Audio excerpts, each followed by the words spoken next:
तो तुरंत तैस में कुंदन जी ने कहा, तो चली जाओ, जहाँ जाना है जाओ, फिर आना मत दोबारा। और मैं उठी, सामान पैक की और आपके पास आ गई। हाँ बेटा, समझ सकती हूँ, ये तो गलत बात है, ऐसा नहीं करना चाहिए। मैं कुंदन जी को फ़ोन करके समझाऊंगी। तुम ठीक से खाना खाओ और आराम करो, बात कर लूँगी, सब ठीक हो जाएगा। इन्हीं बातों के दौरान रुचि की भतीजी छवि ने प्रकाश जी का चश्मा गिराकर तोड़ दिया। अनीता जी ने गुस्से से चाटा लगाया तो वो रोने लगी और अपनी मम्मी से चिपक गई। फिर भी छवि के मम्मी पापा ने विरोध नहीं किया।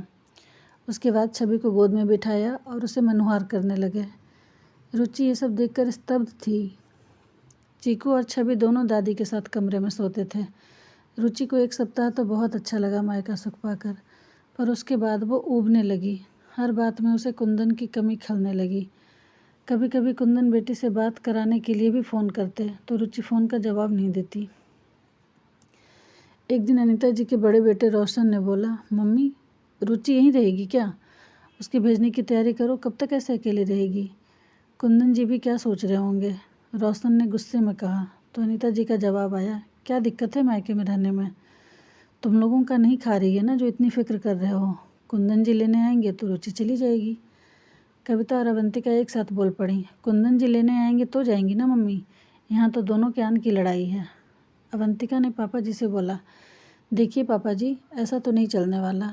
रुचि की गलती है तो वो माफ़ी भी नहीं मांग रही, तो कुंदन जी से हम कैसे उम्मीद करें? प्रकाश जी ने कहा, समझता हूँ बेटा। अनीता जी ने रुचि को बाहों में भर लिया। ऐसे ही तुमने मेरे साथ मनमर्जी करके बेटी को बिगाड़ा है और अब उसका ससुराल बर्बाद कर रही हो, प्रकाश जी ने खींचते हुए कहा। तो अनीता जी दम रह गईं सुनकर। रुचि का हाथ छोड़ते हुए अनीता जी ने प्रकाश जी से कहा, ऐसी बात आप क्यों करते हैं जी बार बार? उसको सहारे की ज़रूरत है तो सहारा दे रही हूँ, बिगाड़ कहाँ रही हूँ? बिल्कुल बिगाड़ रही हो तुम। गलत जगह सहारा दोगी तो बेटी कभी अपनी कमी नहीं देखेगी, गलत करके भी सहारा ढूंढेगी। बस करो अब। प्रकाश जी की रोवीली आवाज़ सुन अनीता जी ने अपने मुंह पर चुप्पी साध लिया। थोड़ी देर बाद अनीता जी ने अवंतिका के कमरे में जाकर कहा, अवंतिका फ़ोन लगाकर ज़रा बात तो करा कुंदन बाबू से, कब लेने आ रहे हैं रुचि को? अवंतिका ने फ़ोन मिलाया। कुंदन जी की आवाज़ थी। प्रणाम भाभी, कहिए कैसे याद किया? रुचि ने तो सारे दोस्त मेरे सुना दिए होंगे, अपना किस्सा तो बताया नहीं होगा। अगर आप ये बोलने के लिए फ़ोन की हैं कि जो भी हुआ गलत हुआ, ऐसा नहीं होना था, तो मैं आगे बात करूँगा, वरना विवादित बातों पर बात करके कोई फ़ायदा नहीं है। चेहरे पर चिंताजनक भाव लाते हुए अवंतिका